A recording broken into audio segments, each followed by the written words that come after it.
Question I get asked a lot. As a magician, is it possible to use your skills to cheat at cards? The answer is yes, of course. There are actually many techniques that lend themselves both to sleight of hand for magic and for gambling. Here's one of the most well-known, demonstrated with the 4 aces. It's called palming.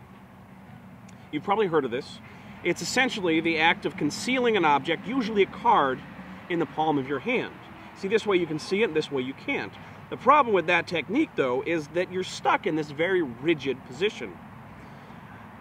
I've adapted the technique a little bit, and you'll see the difference. I take the card lower, and I have a lot more freedom of motion.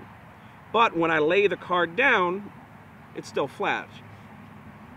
We have 2 aces and 2 aces. Let's do that again. What I do when I take the card is I actually conceal it in the folds of my flesh. And let's do that one more time. I'll show you what that looks like. 3 aces. By the way, my advice, if you do this, try to avoid getting in the habit of palming from the top of your hand. People catch on real quick. Instead, my preference is the palm from the top of the deck.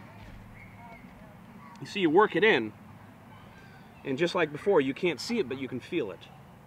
And when you squeeze, it just comes out.